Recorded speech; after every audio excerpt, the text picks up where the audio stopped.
बिस्मिल्लाहिर्रहमानिर्रहीम। जी अस्सलाम वालेकुम।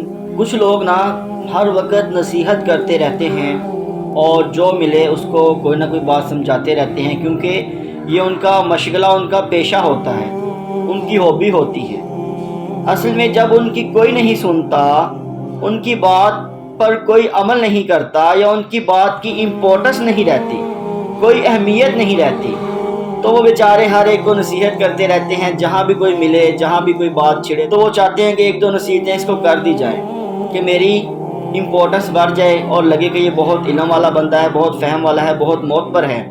असल में उनकी बात की अहमियत इसलिए नहीं होती कि वो हर एक को बात करते हैं, समझाते हैं और बहुत ज़्यादा बोलते हैं।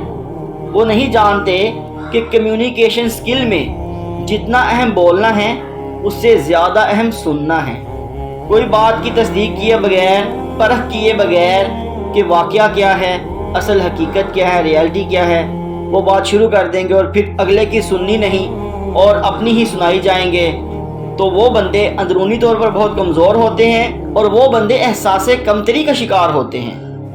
वो अपनी बड़ाई को, अपनी इम्पोर्टेंस को बढ़ाने के लिए बोलकर अगले बंदे को बताते हैं कि मैं बड़ा हूँ, इल्म वाला हूँ, समझदार हूँ, फ़हम वाला हूँ, और आप में अमल, इल्म, अकल की कमी है। अगर उनको ज़रा अकल हो तो अगले की बात सुने और उसको भी बोलने का मौका दें। मैं एंड पे यही कहना चाहूँगा कि समंदर अगर खामोश होना तो वो लहरों का जवाब नहीं देते। हमने समंदर बनना है या लहरें, फैसला आपके हाथ में है। बस ये बात जान लें और आपकी ज़िंदगी बदल जाएगी।